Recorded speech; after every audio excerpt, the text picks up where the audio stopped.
Welcome back to Sign Live Trend. Thank you so much, guys, for tuning in. Well, guys, I'm back again with the Mzansi celebrity stories, and namhlanje sikhuluma ke ngendaba ke very sensitive, guys. Indaba ke yama comment abantu noma ke enziwa ngabantu la ezinkundleni ke zokuxhumana.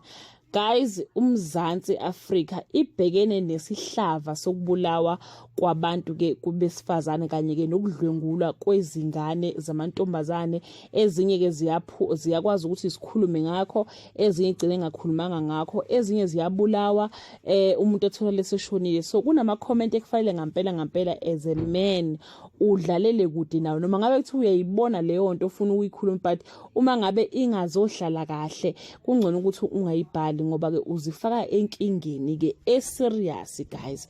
Kunensizwa ke lapha ethiwa ke igcokama ke lokugcina, liposte ke isithombe sentombazanyana eneminyaka ke eyi12 enguNatasha, esimazi kakhulu lapha ke kumculo ke kaMaskandi. Guys, uNatasha, she's very young. As much as singambona ukuthi ke uyakhulu ngene emntombini, kodwa asikho isidingo sokufaka those kind of comments, guys, ezibhebhethekisa ukuthi ke bambuke ngelinye ihlo, bambuke seyintombi noma bambuke njengengane esilungele ukuthi ke isingalala ke nabo. Because leya comment, guys, as much as engenzanga lutho, but iyagqugquzela ukuthi umuntu ombonayo amfisa ukuthi ke angalala naye. Kuyinkinga and nizoboshwa uma ngabe ningafundi ukuthi ke kunezinto engafanele nikhulume. Ngcono ugcine ekhanda lakho, angazi bese uyokhipha kubo, kodwa nje ku social media don't do that, because you'll find yourself ngampela usenkingeni. So ke kunensizwa ebhale yathi igama layo ke igcokama ke lokugcina, ibhale ukuthi ke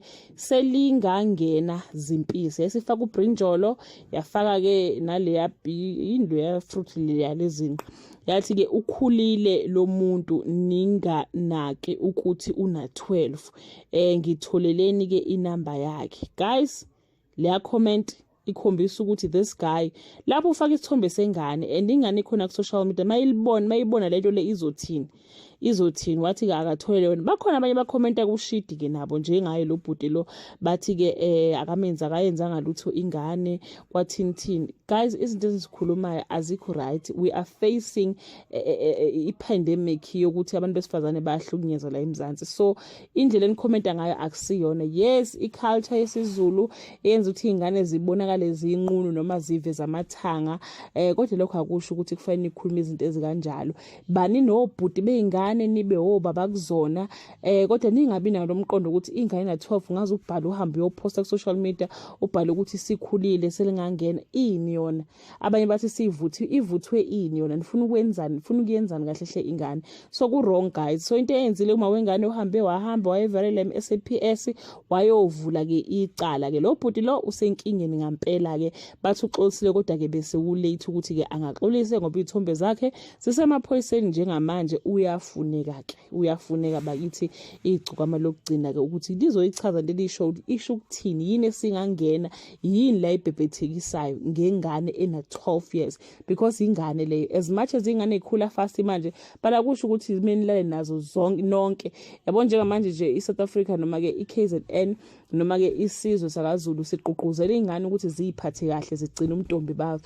But manje okhuluma kanje akukho right. Anikhuzaneni nani bakithi, khuzanani ukuthi nje umuntu angabhali into kanje. Yebo, noma uthi uyayibona ingane isikhulile, but lokho kukhala kwakho, faka ulimi lwakho ngaphakathi, uthulu uvala umlomo.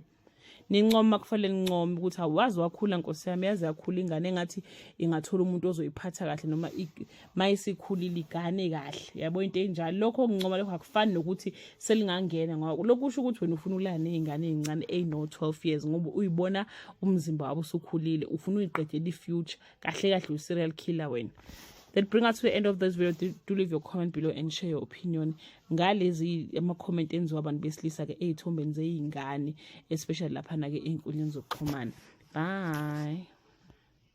Welcome back to